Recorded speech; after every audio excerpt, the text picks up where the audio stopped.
Hey guys, Kev the Toy Smuggler this morning. Good morning. Hope someone gets to join in. If not, hope you get to check out this stuff later. Today I'm going to be talking about Star Wars Black Series customs and repaints. I was talking to Santiago Cirillo a few days ago, and he says you need to get some of your customs and your repaints and kind of show them off on one of your live show. So here I am. Anytime anybody makes a suggestion, I will get on here and show you guys what I got. So what I'm going to do here, real quick, I one thing, a lot of people, we're always up and down with the Black Series, with the ankle joints issues and stuff. Some of them don't stand well. Sometimes I think like on the Mandalorian, the cape on his back doesn't connect good. And all of that really, the reason a lot of these little problems arise comes from the same format that causes a lot of the new designs and the sculpts to be so sharp and crisp. So a lot that comes with doing the digital sculpting with the 3D printing and stuff like that. I think they mostly use ZBrush, if I'm not mistaken.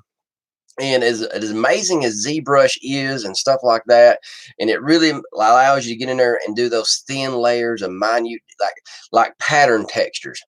It's great for that because I mean, as a sculptor, unless you have created some kind of rolling stamp, it's hard to get those kind of minute textures and stuff from a sculptor standpoint. It's just aggravating. So in that point, it's really good. But where they run in problems, they just assume it's going to work out is these small ankle joints, and the reason that whole piece on the Mandalorian is not working is they try to sculpt. They only can go so far deep without running into that shoulder blade and where it's located. So, and what they should have done instead of trying to go into the body, they should have had to come out and let the cape wrap around that or make a hook. Either way, they didn't choose that. That's why it just don't plug in. So what I'm going to do here is get the camera out and come down here and kind of show you what I have done. Hope you guys enjoy. All right, well, let's see. We're going to start off here with a couple of Jawas.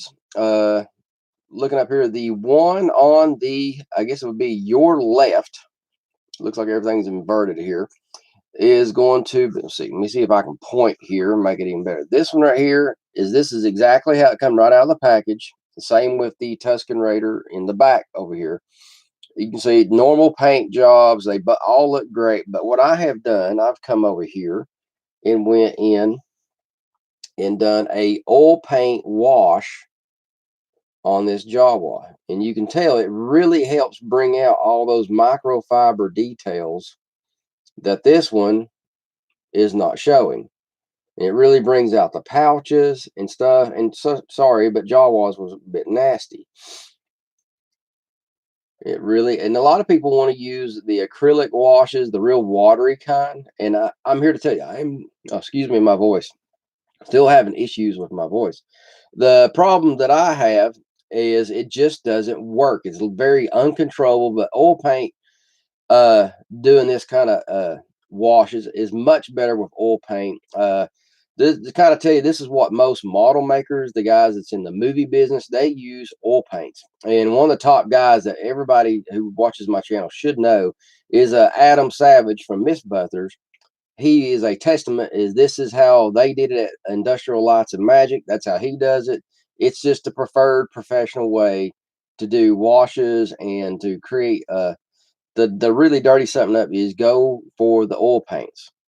All right, and then moving on back here, and this is my custom Tusken Raider. And the reason I made my own custom Tusken Raider is these guys right here are still holding $35 to $40 in price, and it's just insane. It's hard enough to pay $20 for a Black Series figures, no less 40 and up.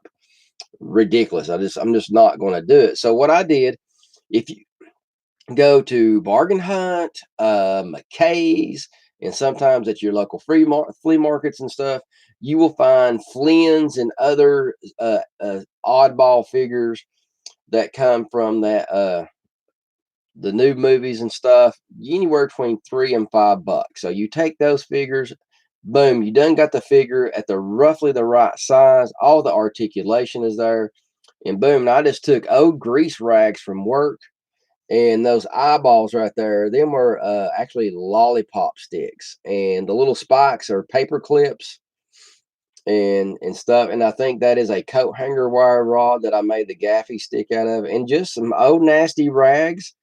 And then I dirtied up some water and sprayed it on there, and then I went back with the oil paint again and just dirtied everything up. And I actually got two of these. I don't know if you can capture. Let me see if I can turn around. You know if you can see it. I got another one back there in the background and stuff. And I actually done.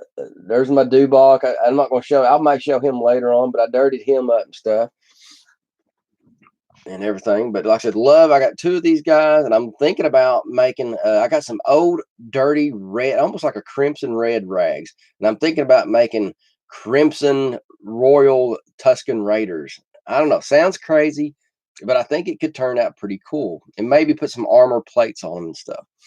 But now I want to turn over here to the one of my favorite Black Series pieces is the Black Series land speeder. I added a lot of extra paint work on this one to really dirty it up, because I mean this thing really needed, it was too clean, way too clean. That's the only thing is the limited paint scheme on a lot of this stuff. So I'm gonna try to get in here and show you guys not only what I did on the outside, is some of the cool stuff I did is what I did on the inside.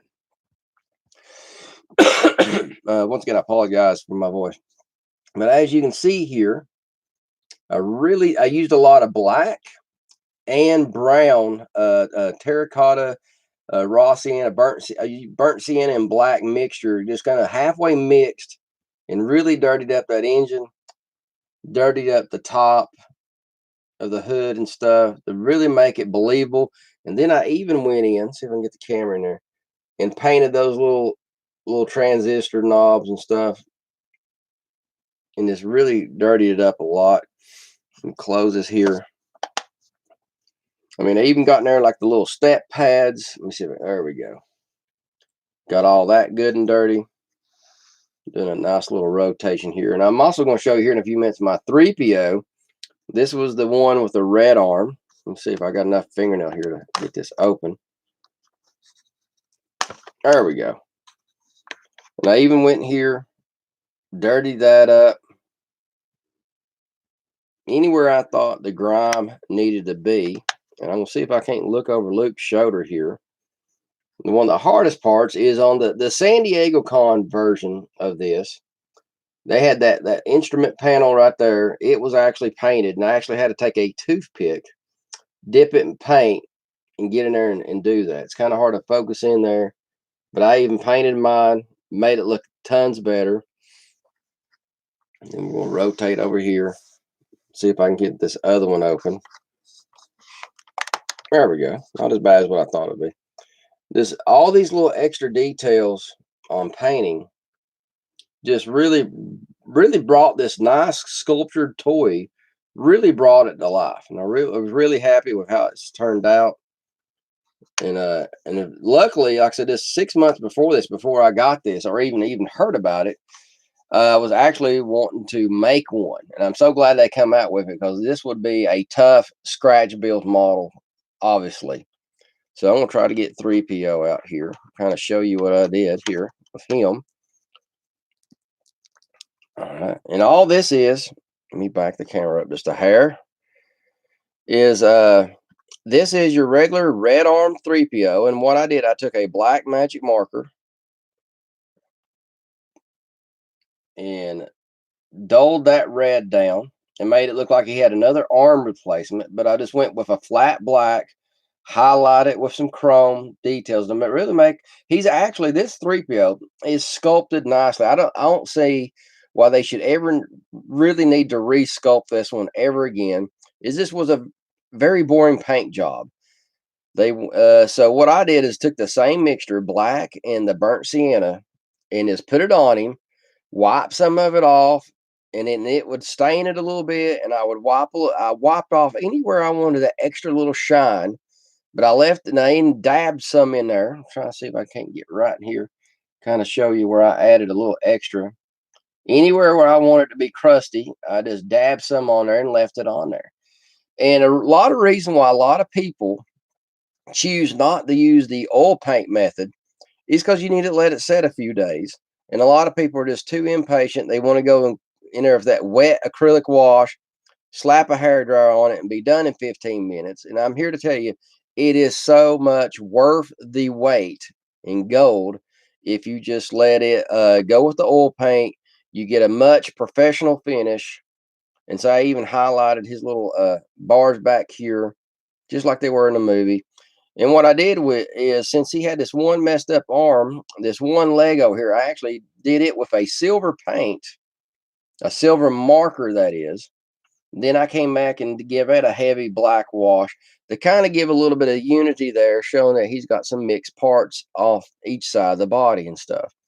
So I was extremely pleased with how it turned out, because by doing this right here, as you can tell, it really pops the sculptural details and really makes this what looked like a lackluster sculpt of a Threepio to it really shows off just what a really true great icon. This is one of my, actually, Star Wars isn't Star Wars without R2 and 3PO. Bottom line. I think that's kind of what hurt the newer movies. They focused on some other robots, which, don't you know, I liked BB-8. I think they handled him well. Oh, I apologize, guys. Oh, my throat. But by not concentrating on this, on 3PO and R2, they really missed an opportunity to keep the lineage going on the story, because really Star Wars revolved around these two guys. And I would love this. Actually, these two guys, the adventures of 3PO and R2, I know they've done a horrible cartoon in the past, but would make a great live action series today. It really would. So, but guys, this is my little quick uh view this morning of some of my custom paintworks and custom figures. And like I said, I tried to go live yesterday morning showing you a painting that I was doing, but I was doing it from my old computer, and I'm having an issue having the sound come through the webcam. So I think I can fix it tonight. Shouldn't be that big of a deal. It's just the older computer, and it don't have a soundboard on the inside of it. So I'm thinking of having to change the channels up on my sound box. So we'll get that figured out. Then we'll be able to show you guys some live painting, some live sculpting right here in a very new future. I got my new cords that I told you guys about. I can go up to 14 feet. So opens up a whole new window of things that I can do. Let me turn this around real quick. So, and like I said, I fixed this new mount. And as you can see real quick, I can just turn this around. Bam. And it's made out of styrofoam and black T-Rex and electrical tape. Hey, you got to be creative. Why buy a mount when you can just make your own? So, but like I said, with the new cords, I'll be able to take you guys either in the art room. I can take you to the painting desk. I can take you over to the sculpting desk. So if I'm restoring a toy or working on a new sculpture of a figure or doing a painting, I've got some huge painting stuff coming on. I was hoping to reveal that to you yesterday, but this sound did not come through. So hopefully either later, probably tomorrow morning, I'll do another live feed. So guys, I'm trying to get in here about 5:15 in the morning. So if you're up, or if you're out of the UK or Australia, that's roughly what I try to go, is Eastern Standard United States time at 5:15. That just works out best for me sometimes. But I got a huge announcement on a painting project that I'm working on. It's a collaboration, guys. You need to check us out. Like I said, I'm going showing you a paint study that we're doing to try to figure out what we're going to do. I will announce that and show you, tell you the title, and I hope you guys enjoy it. It's a huge project. It's going to take me 4 to 5 months to work on, and hopefully that will kick off a whole new series of cool work to be done. So, guys, hope you enjoyed this custom Star Wars stuff. I'm Kevin the Toy Smuggler. You guys have a great day.